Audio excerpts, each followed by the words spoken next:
Good morning. I'm here with my superhero sidekick. I'm your superhero. What's your name? Hudson William Breznau. Yes, and he's helping me on this new series that we've been walking through on retooling work and understanding the rhythms of work and rest and God's design for our lives. So anything you want to share with our friends in Mexico and across the United States today? I want to talk about creation. I'll talk about creation. Okay.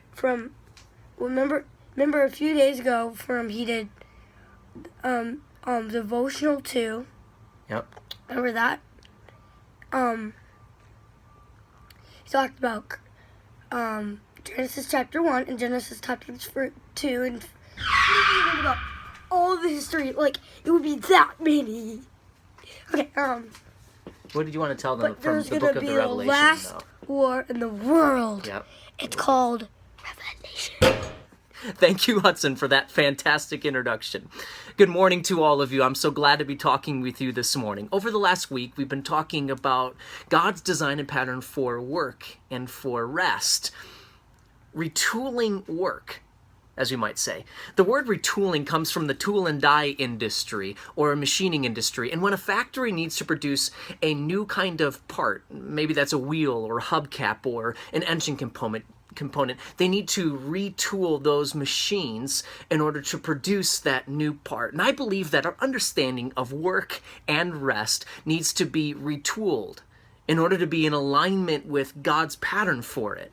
So this morning I want to give you 5 heart truths. Very quickly, just 5 heart truths that I'm praying and hoping retool our understanding of work and rest. So, heart truth number 1 is this: our refusal to rest proves that our pride is overruling our need for teamwork with others.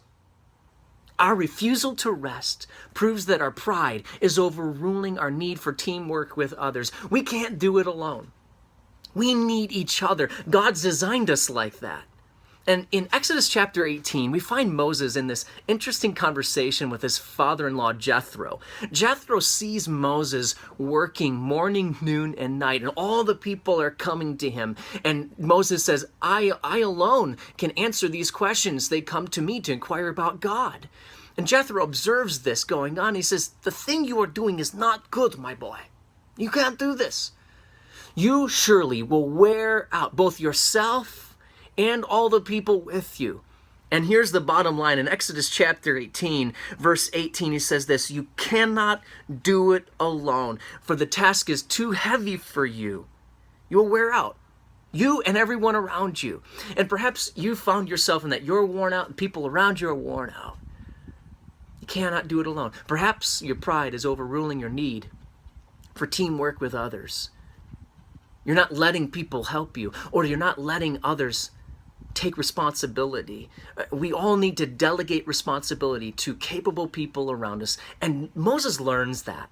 He heeds Jethro's instructions. This is so important for leadership, for ministry, your work with LifeChange and MissionTalk, to understand what you cannot do alone. Then someone else can also help you with that. And then you flourish. And so Moses did that. He sent people over thousands and over hundreds and over 50s and over 10s. So, heart truth number 1. Point number 2. Our refusal to rest shows or indicates the locus of our love, the center point of our love. Where is it? Jesus said in Matthew chapter 6, he says this: do not store up for yourselves treasures on earth where moth and rust destroy, where thieves break in and steal. But store up for yourselves treasures in heaven, where moth and rust don't destroy, where thieves don't break in and steal. For where your treasure is, there your heart will be also. So where is the locus of your love? Is it in all the things that you're going to get through all of your working and working and working and never resting? If you get that, you achieve this, you go to that point in the chart, whatever it is, and then you'll find satisfaction in that. Is that what you're living for? Or are you living for the treasures stored up in heaven? Maybe a refusal to rest indicates the locus of our love. Where's your treasure? There your heart will be also. And number 3, our refusal to rest shows that we're trusting more in ourselves than in God. Our refusal to rest shows we're trusting more in ourselves than in God. That if we don't work incessantly, then somehow everything's going to fall apart. But we know that God is the foundation, and He is the one who provides strength. He is the one who's sufficient for all our needs, and His strength is made perfect in our weakness, the Apostle Paul wrote. So we trust in Him, not in ourselves, but a refusal to rest indicates that we may be trusting more in ourselves than in God. Heart truth number 4. Those who work and never rest will, in the ultimate end up with nothing. If you're working and working for the treasures here on earth rather than what lasts forever, in the end, you'll end up with nothing. You'll wear yourself out and everyone around you. Ecclesiastes chapter 5 says this.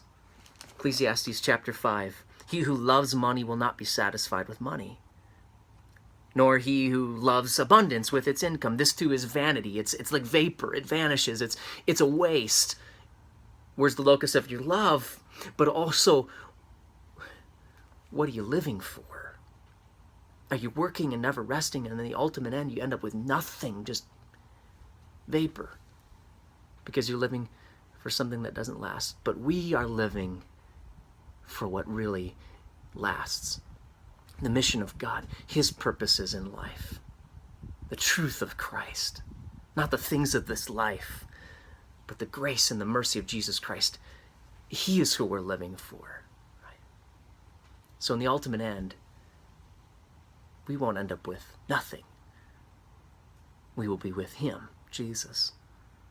And finally this, heart truth number 5. God often provides forced rest to show us our sin of restlessness. I found this in my life over and over, more often than I'd like to admit. I find myself coming down with an illness that won't go away. I've worn myself out. And God is providing that forced rest. Or maybe it's a car that breaks down, or some family crisis, and God is graciously saying, you need to stop, halt, put on the brakes, because I want you to rest and focus on the one who provides that strength and that grace for your life, to return back to the foundation that lasts, that produces things that last for eternity.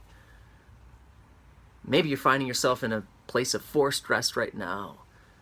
Or maybe you can think back to a point in time when God provided that for you to show your sin of restlessness. It's out of His grace and His mercy. So out of those 5 heart truths, here's the bottom line for today. Jesus doesn't call us to a set of traditions or religion or program. He calls us to a person, the person, Jesus Christ. So lean into Him. Allow Him to bear your burden. Be yoked to Jesus Christ and walk with Him. He carries your burdens, the ones you cannot carry, the ones you and I are not able to carry. He carries all of them. And when you are yoked to Jesus Christ and we learn to walk with Him, we find rest for our souls. So in your work, in your rest today, team members of LifeChange and MissionTalk, rest in Jesus Christ in your work, knowing that He is strong enough to accomplish all that needs to be done through you today by His grace and His power. I'll be praying for you. I love you, and I'm looking forward to seeing you this weekend. I'm flying into San Diego this coming Saturday. I'll be with you all next week. I'm thrilled about that, and I'm praying for you today. God bless. So, Hudson, anything else you want to say before we close it up for the day? I'll talk about Revelation. No, before we close it up, we're going to end soon. Anything that you want to say goodbye? Genesis to Revelation, that's how it goes. Okay, that would be really long sermon there. Okay. You gotta say goodbye. Guys.